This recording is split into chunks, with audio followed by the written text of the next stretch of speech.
En Yucatán, Pol, en el idioma de los maya, significa cabeza. Y mi apellido, Casín, parece un arbusto de madera bien dura. Entonces, Pol Casín es cabeza dura. Entonces, por eso soy Pablo. Bueno, un privilegio estar con ustedes. Este edificio, este templo me hace pensar en unos momentos que ya pasé en Cuba hace años. Un puentecito y es muy interesante porque entras sabiendo que con una entrada así sería un edificio pequeño, pero no es cierto. Hay mucho lugar, tenemos que trabajar para llenarlo, ¿no? Ok, me dijeron que tengo que hacer algo acerca de la familia hoy, entonces quiero que abran sus Biblias al Evangelio de Marcos, el capítulo 2. Porque hay algo sumamente importante y no estoy seguro cómo aplicarlo exactamente a la familia, pero vamos a ver lo que sucede. Marcos, el capítulo 2, y voy a leer una porción.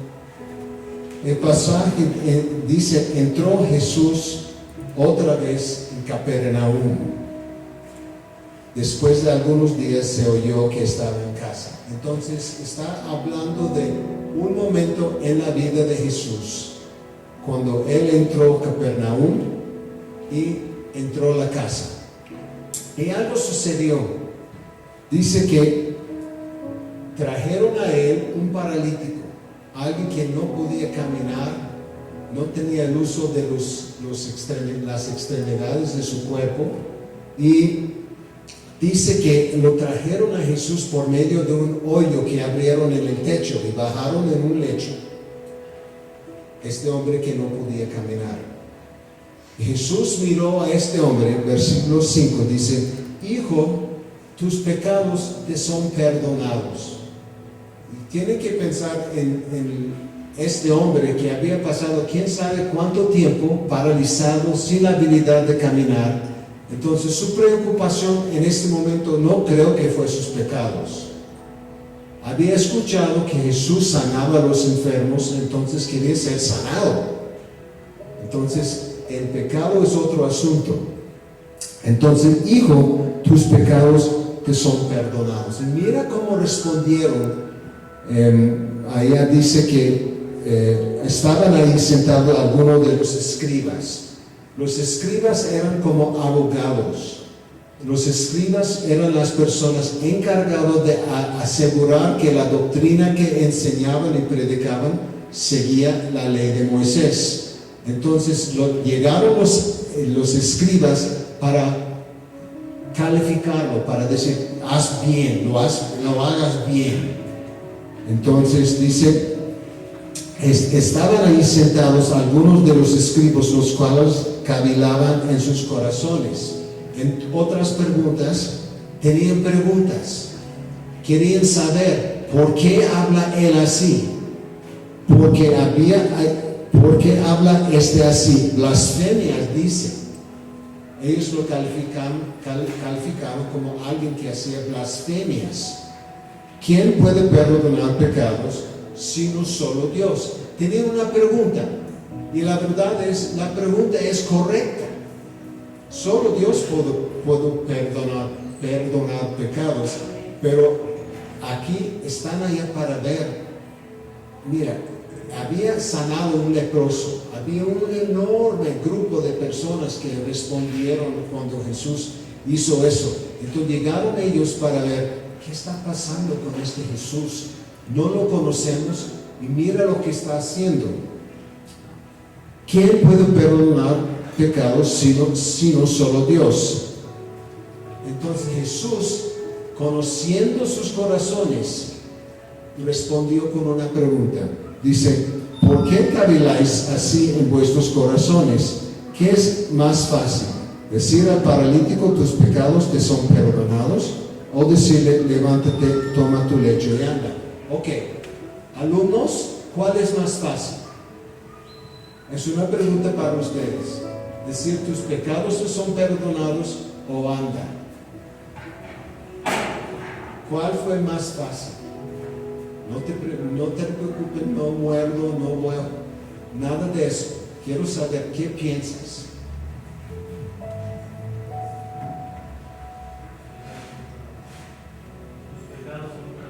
Es más fácil. ¿De veras? Ok, ¿por qué?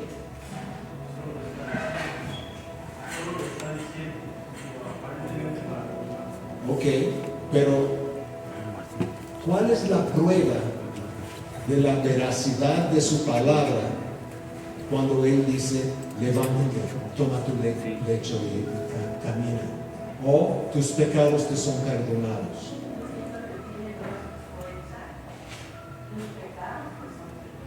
Ok, eso es obvio más importante para Él. Pero decirle a hermano, tus pecados te son perdonados. ¿Cuál es la prueba? ¿Cómo pruebo que tus pecados te son perdonados? ¿No? Pero si te digo, levántate, camina, ¿cuál es la prueba? Si me quedo acostado, hay prueba que no tengo la habilidad, pero Jesús dice, para que sepan que el Hijo de Hombre tiene autoridad para perdonar pecados en el mundo, levántate. Para decir a los demás que Él tenía la autoridad de perdonar pecados, tanto como Él sanó el leproso, tanto como Él levantó el paralítico. Entonces lo que tenemos es una reacción, una conversación de Jesús y los escribas en cuanto a su habilidad de perdonar pecados. Porque, mira, la prueba fue este hombre que fue paralítico, que tenía que ser bajado del techo. Ahora está caminando, ahora está reconociendo por lo que Dios ha hecho para él. Muy bien, voy a seguir. Si vamos al próximo párrafo que empieza con el versículo 18, en mi Biblia dice llamamiento de Leví. Voy a brincar hasta el versículo 16, donde dice, y los escribas y los fariseos, viéndole comer, antes eran solamente escribas, ahora los fariseos han llegado también, porque están preocupados. ¿Quién es este hombre que dice que puedo perdonar pecado? Entonces empiezan a enviar la gente importante. Dice que los fariseos y los escribas, viéndolo comer con los publicanos y con los pecadores. ¿Sabe quién es publicano? El publicano fue los que trabajaban para la hacienda, coleccionaron los impuestos y robaron a los judíos, odiaban por el pueblo de Israel, porque eran judíos, pero trabajaban para los romanos. Entonces los romanos, digamos, pidieron 5 pesos y ellos quitaron 10. 5 para los romanos y 5 para el publicano. Entonces, con poco tiempo, ellos empezaron a odiar los publicanos. Ok. Viéndolo comer con publicanos y con los pecadores, dijeron a los discípulos, ¿qué es esto? Que él come y bebe con los publicanos y pecadores. Entonces, quiero que regresen en sus pensamientos a lo que sucedió con el paralítico. Cuando Jesús dijo, tus pecados te son hijos, tus pecados te son perdonados, ¿cómo respondieron los escribas? Está en el versículo 7 del mismo capítulo. Dice, ¿por qué habla este así? Blasfemias, dice. Entonces, ¿cómo respondieron ellos a lo que Jesús había hecho? Hay algo muy específico, algo de la gramática. Cuando dice, ¿por qué habla este así? ¿Esto es qué? Si te pregunto, ¿cómo te llamas? espero una respuesta. ¿Por qué? Porque ¿cómo te llamas? Es una pregunta. Es una pregunta. Entonces ellos respondieron a lo que Jesús hizo con una pregunta. Ahora, ¿qué es esto? En el capítulo 2, el versículo 16, ¿qué es esto? Que Él come y bebe con publicanos y pecadores. Otra vez es que es otra pregunta. Entonces pregunta, respuesta. Pregunta, y Jesús respondió a su pregunta. Dice que los sanos no tienen necesidad de médico, sino los enfermos.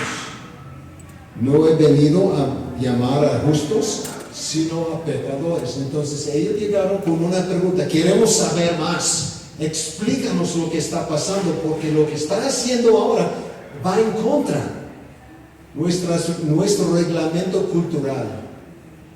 En vez de castigarnos, en vez de gritarnos, en vez de decir, idiotas, ¿por qué hablan así? Jesús ofreció una respuesta a su pregunta. Voy a seguir. Mira, el próximo párrafo hasta tiene el título, la pregunta sobre el ayuno. Ya está captando la idea. Pregunta, respuesta, pregunta, respuesta. Ahora otra pregunta. Y los discípulos de Juan, en versículo 18, y los de los fariseos ayunaban, vinieron y le dijeron, ¿por qué los discípulos de Juan y los de los fariseos ayunan y los discípulos no ayunan? Llegaron con otra pregunta. ¿Y cómo respondió Jesús? Adelante, hermano.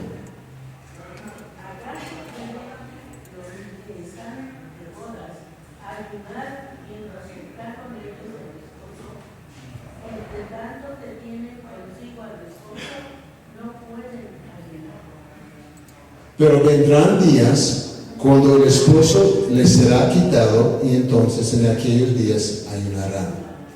Y hay más, pero el punto es que llegaron con otra pregunta. Queremos saber más. Enséñanos por qué actúas de la manera que actúas. ¿Por qué hablas así? Y dice que mientras el esposo está con ustedes no van a ayunar, pero habrá el día. Nadie pone remiendo de paño nuevo en vestido viejo. Y explica que algo está cambiando. Y si tomamos lo viejo y ponemos algo antiguo encima, va a romper todo y destruir lo peor. Entonces, 3 veces preguntas, 3 veces respuesta. Próximo párrafo.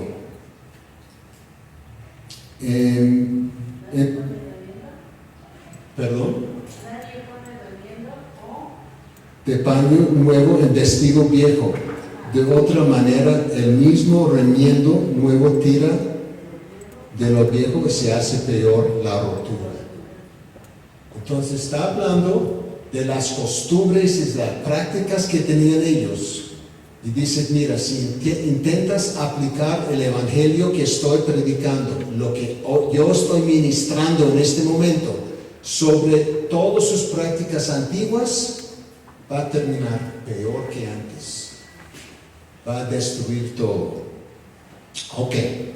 El próximo párrafo, donde dice los discípulos recogen espigas. Entonces, aconteció, 23, que al pasar él por los sembrados de un día de reposo, sus discípulos andando comenzaron a arrancar espigas. Les voy a mostrar lo que hacían ellos. Agarraron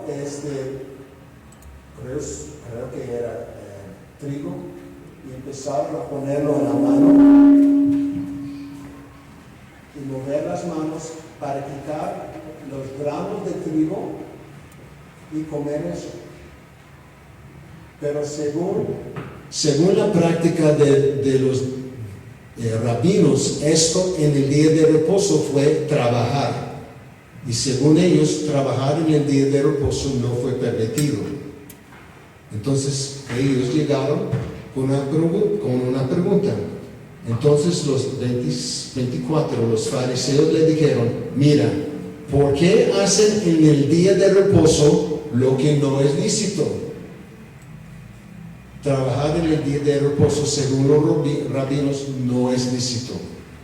Y Jesús respondió su pregunta con una respuesta larga.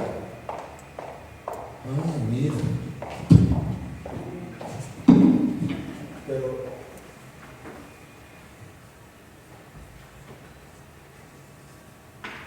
arranqué uno, pero no quiero destruirlo, pero es lo que hacen ellos.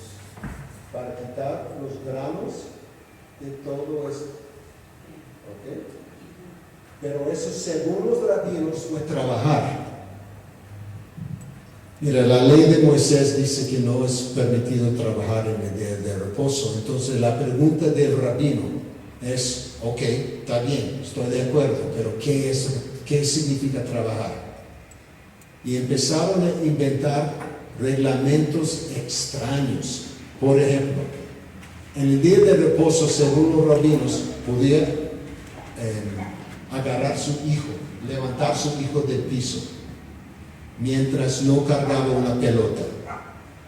El niño con pelota, eso es trabajar. Pero levantar el niño, eso no es trabajar. O ellos elaboraron zapatos muy distintos que no tenían clavos. Entonces, para no rasgar el clavo en el piso, ellos usaban sandalias sin clavos. Pero con clavos, eso sí es trabajar. Entonces, es muy complicado.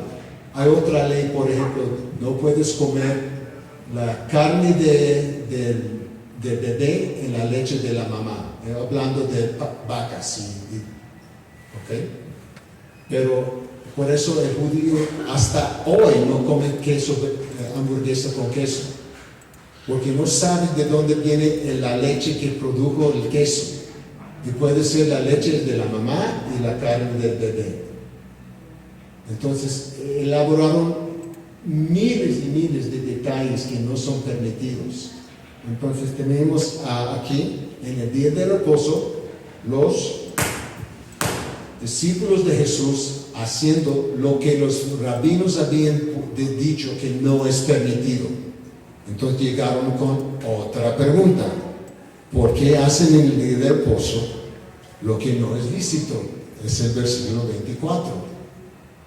¿Y cómo respondió Jesús? Con una respuesta larga acerca de David. ¿Nunca leíste lo que hizo David cuando tuvo necesidad, sintió hambre y él y los que con él estaban?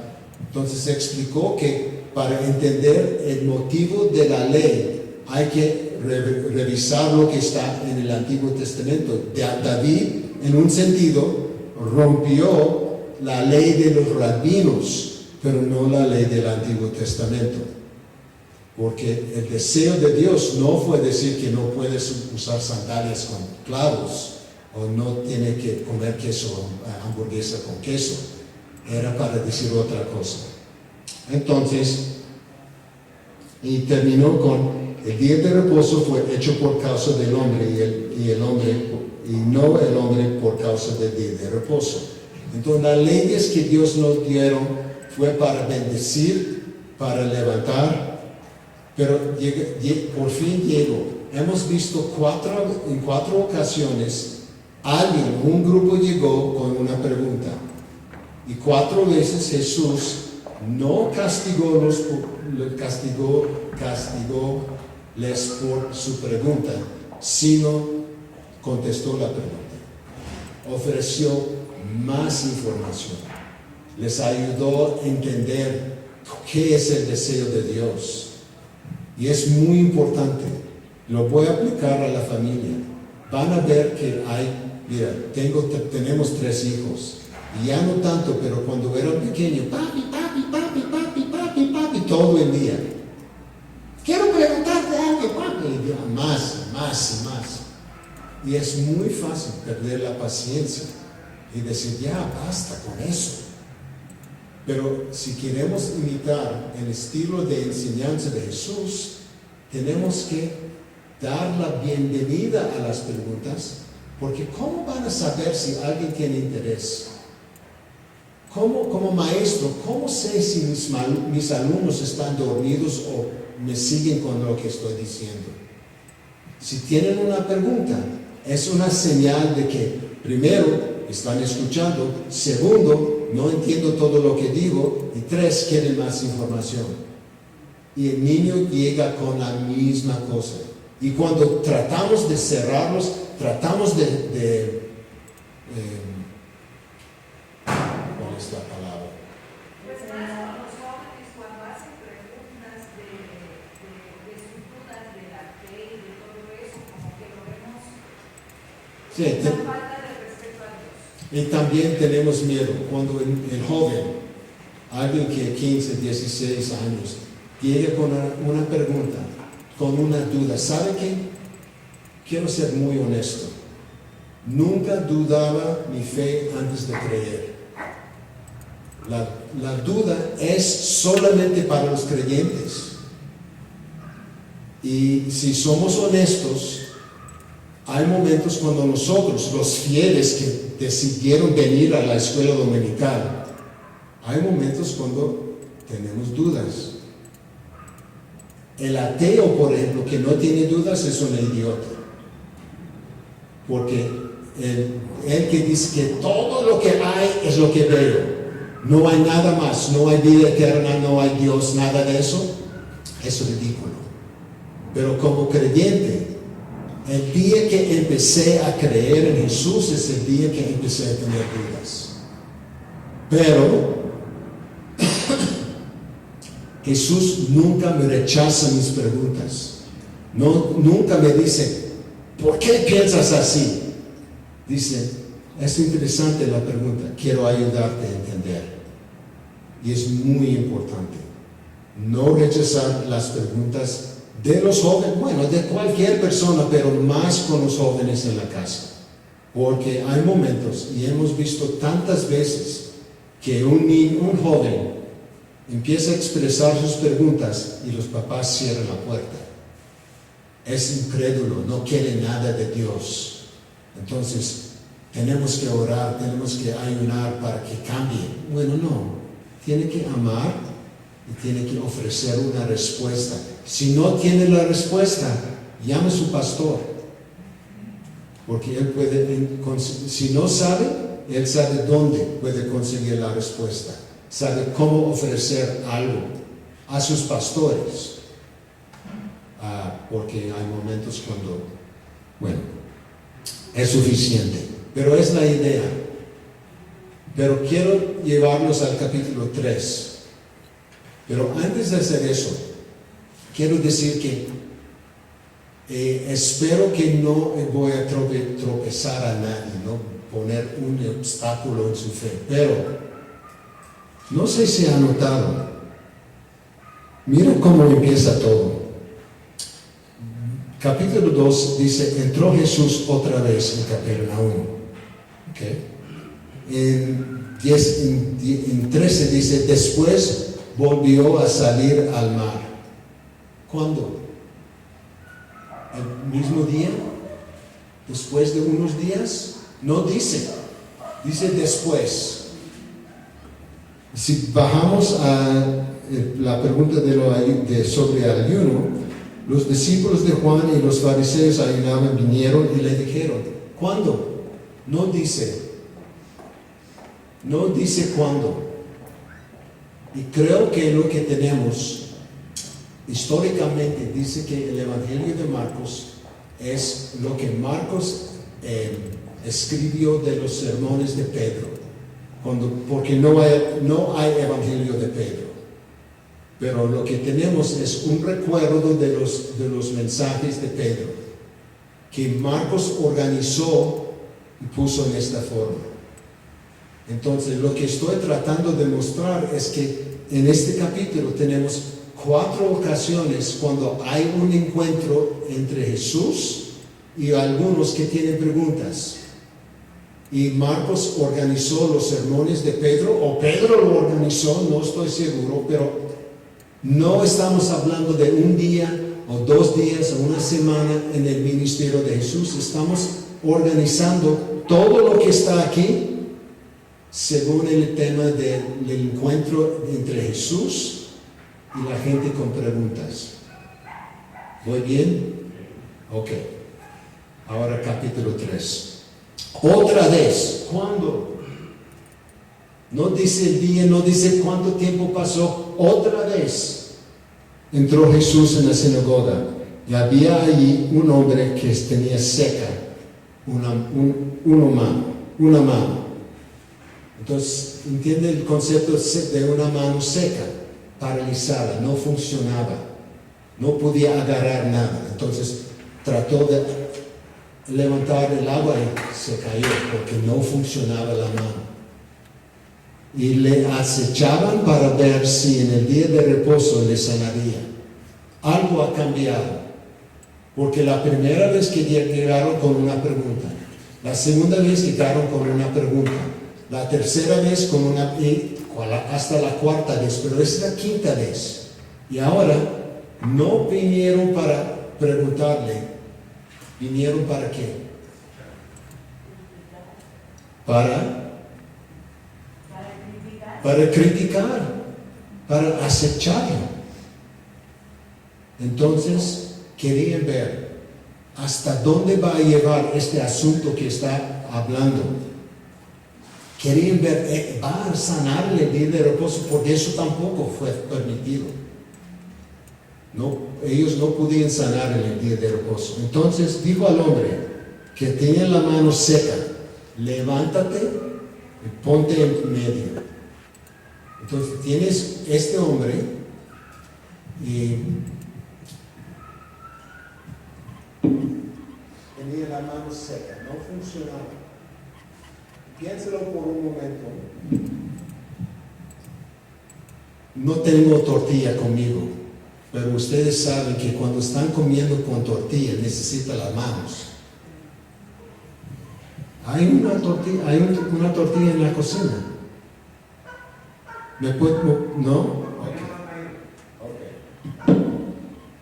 Piénsalo.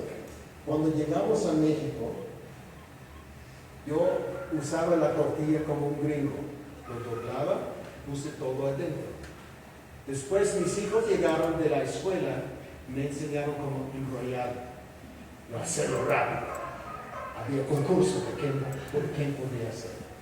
Pero después de tiempo, que la manera de usar la tortilla correctamente cuando estás comiendo un guiso es quitar un pedazo, echarlo al guiso, y agarrar algo con el jugo y comer. ¿Sí o no? Ahora con la mano seca, ¿cómo vas a hacer? No se puede.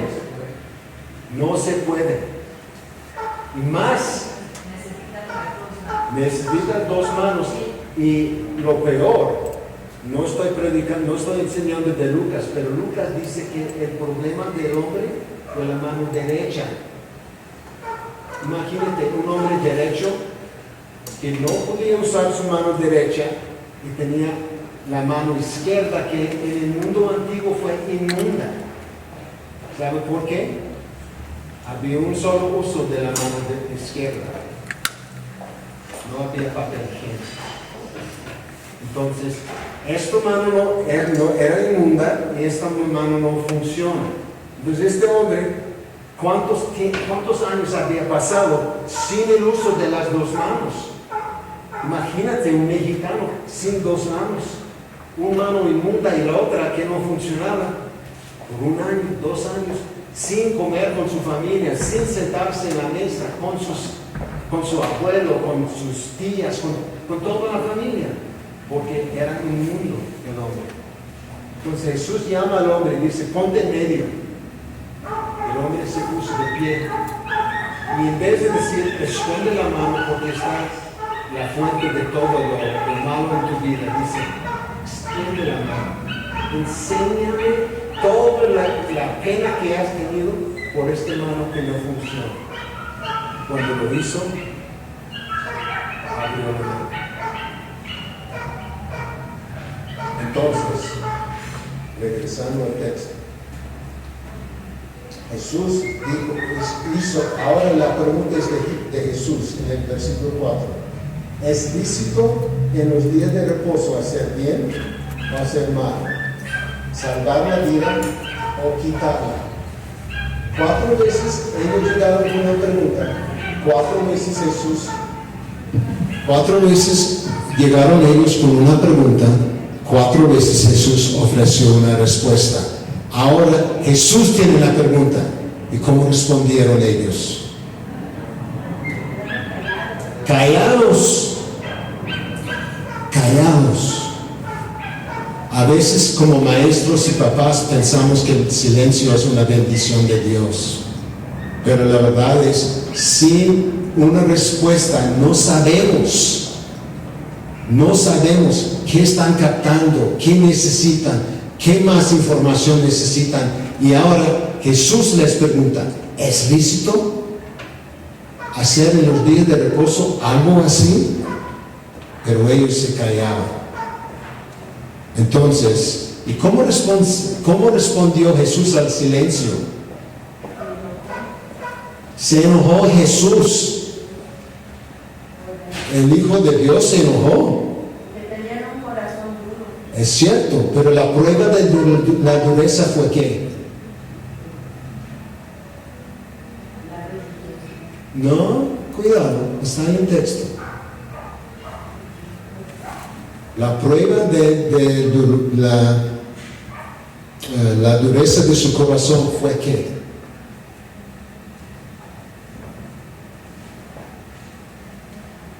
No te preocupes. El silencio. Un corazón vivo va a responder, sea mal o bueno, pero va a decir algo.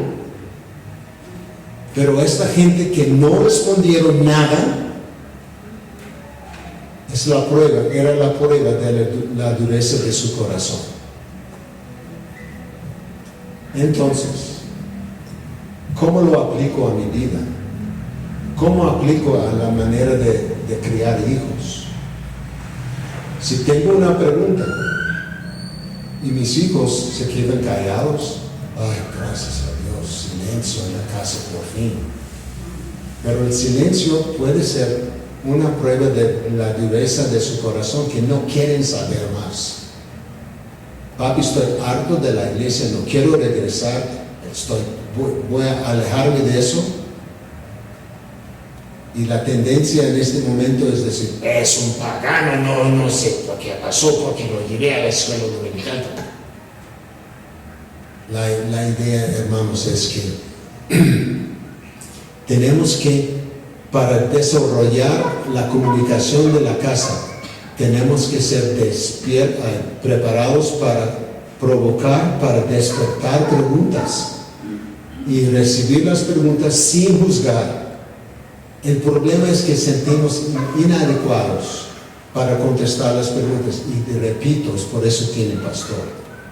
Pastor, no vas a creer lo que mi hijo me preguntó hoy. No tengo idea cómo contestarlo. Se puede decir al hijo, es una buena pregunta y lo vamos a investigar. Ok, es la respuesta de cuántas veces, porque estoy enseñando en el instituto bíblico y alguien me pregunta algo que no tengo la respuesta, no estoy preparado para contestar.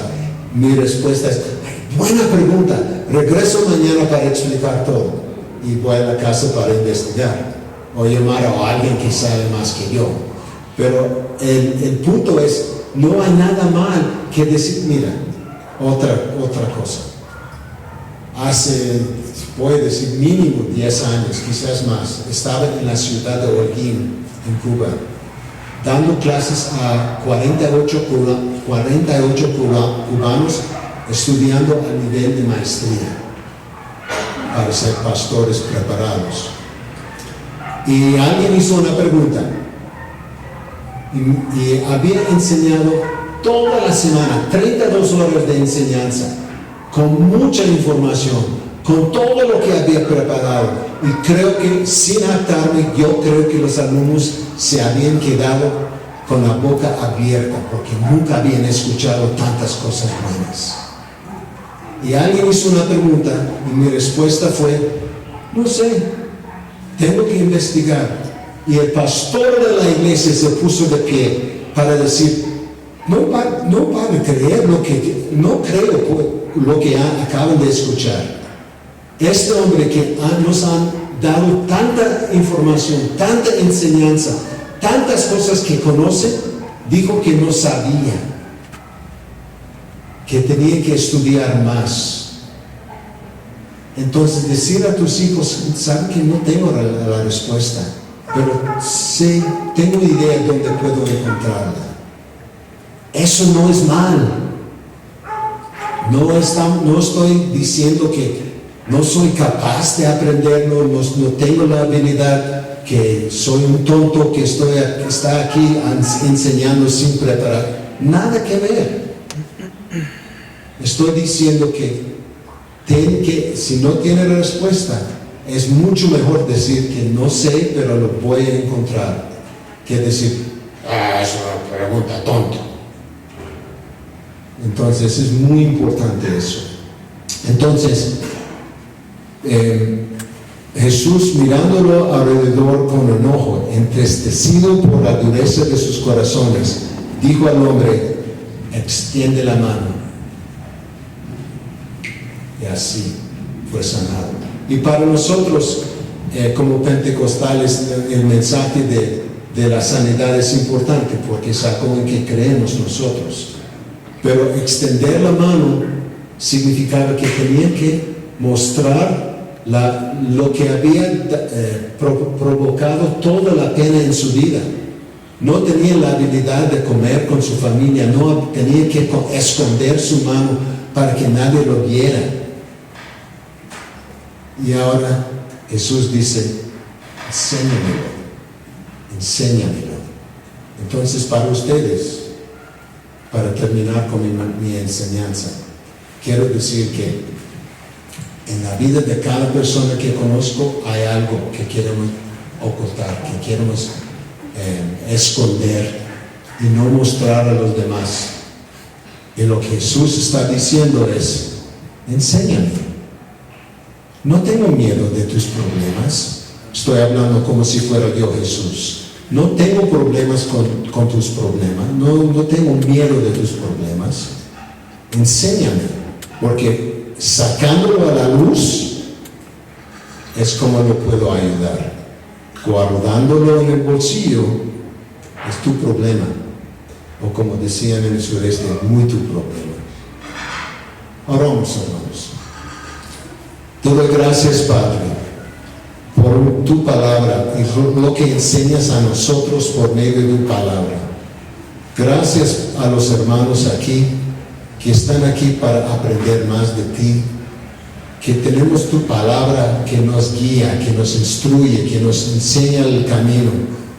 Te pido, Señor, que ayude a nosotros a seguirte en cada momento, a caminar contigo y tener preguntas cuando no entendemos, que nos enseñes y aceptes los momentos cuando no hay respuesta.